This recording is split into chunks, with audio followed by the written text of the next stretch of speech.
Oh, wait. Okay. Good evening. I'm Lieutenant Tina Jones with the Portland Police Bureau. I'm the Public Information Officer, and I'm here to provide an update on the officer-involved shooting that we had this afternoon out in East Portland. This afternoon at about 4:22 p.m., East Precinct officers responded to a report of a disturbance involving a weapon. This incident happened near the old Safeway that I believe is not there anymore, up near 122nd Avenue and Northeast Gleason Street. The initial report was from a security person who reported that a male subject was attempting to break into a vehicle in the parking lot, and that male was reportedly armed with an edged weapon. Officers responded to the scene, and as they were responding, there was information from witnesses describing what appeared to be a weapon similar to an axe or a hatchet.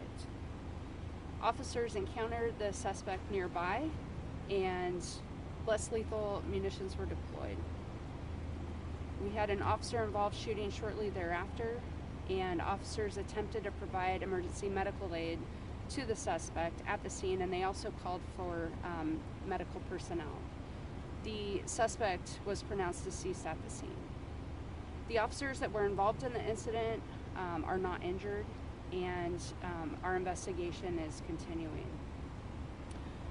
Given the time of day and the area that this happened, we believe that there were a number of people in the area either traveling on foot or by car, and that we likely have witnesses who have information who we haven't been able to talk to yet. And so we're asking that those people come forward when they're able to, and in the press release we'll provide the information for where they can call or email our detectives to get that information to us.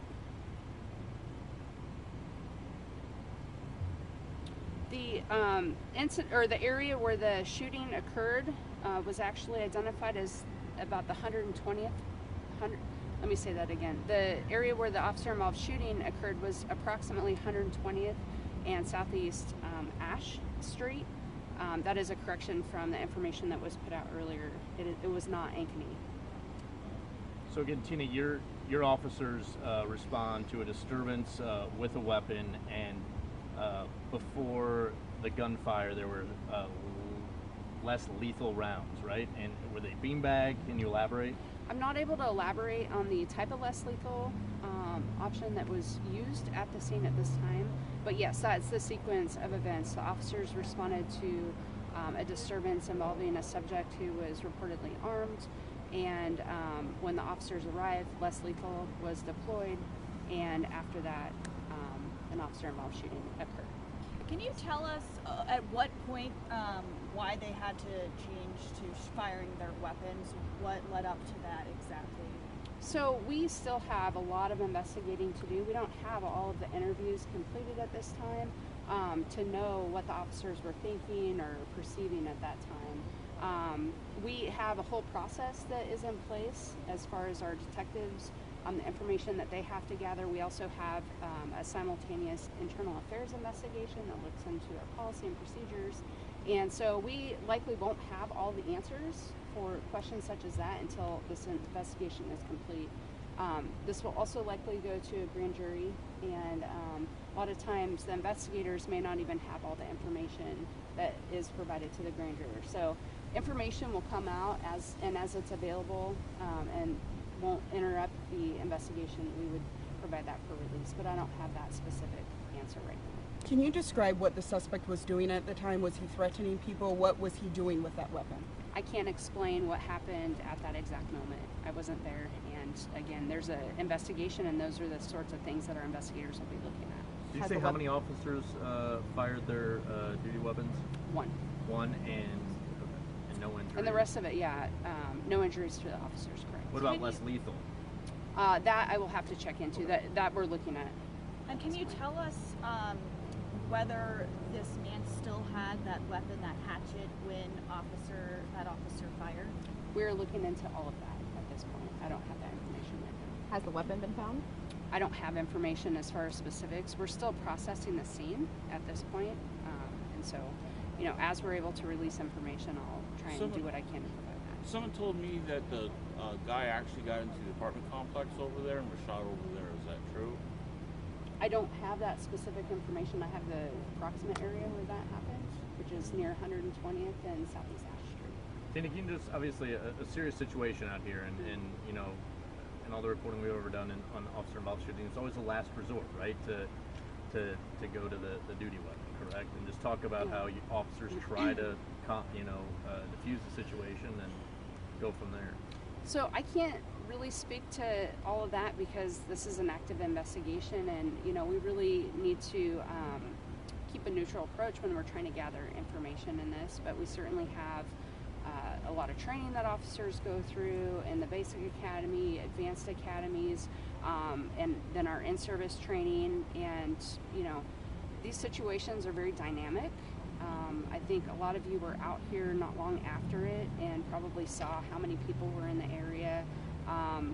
And you know, when you're talking pedestrians and vehicles and information that's coming in, and these things can evolve very quickly. So, you know, we can't speculate at this point in time what the officers were thinking or what they perceived at the time. That wouldn't be appropriate for me to do.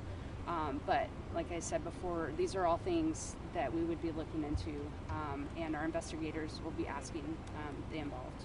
You sat there and said you guys don't, can't or haven't found the weapon yet.